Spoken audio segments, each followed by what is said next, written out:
أعوذ بالله من الشيطان الرجيم. بسم الله الرحمن الرحيم. الحاقة ما الحاقة، وما أدراك ما الحاقة.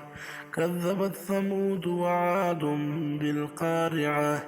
فأما ثمود فأهلكوا بالطاغية، وأما عاد فأهلكوا بريح صرصر عاتية سخرها عليهم 7 ليال و8 أيام حسوما، فترى القوم فيها صرعى كأنهم أعجاز نخل خاوية، فهل ترى لهم من باقية.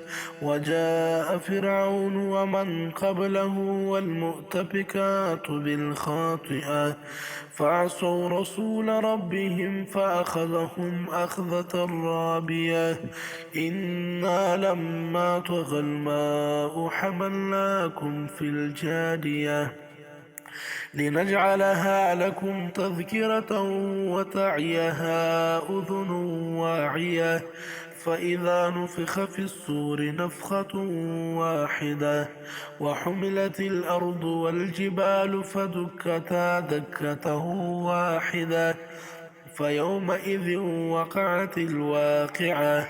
وانشقت السماء فهي يومئذ واهية، والملك على أرجائها ويحمل عرش ربك فوقهم يومئذ ثمانية. يومئذ تعرضون لا تخفى منكم خافية. فأما من أوتي كتابه بيمينه فيقول هاؤم اقرءوا كتابيه إني ظننت أني ملاق حسابيه.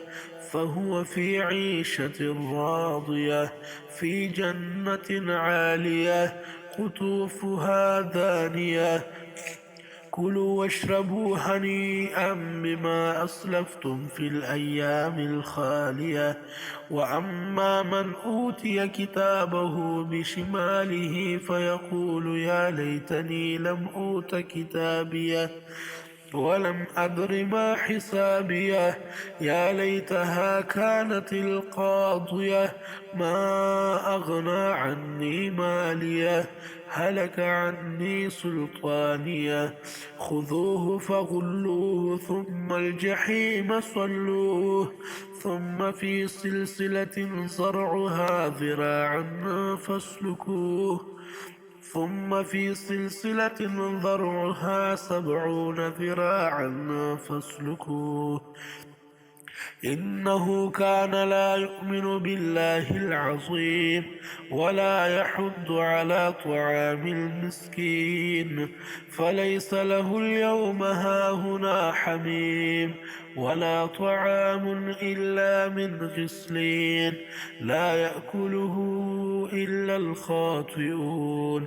فلا أقسم بما تبصرون وما لا تبصرون إنه لقول رسول كريم وما هو بقول شاعر قليلا ما تؤمنون ولا بقول كاهن قليلا ما تذكرون.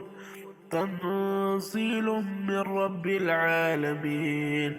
ولو تقول علينا بعض الأقاويل لأخذنا منه باليمين ثم لقطعنا منه الوتين فما منكم من أحد عنه حاجزين.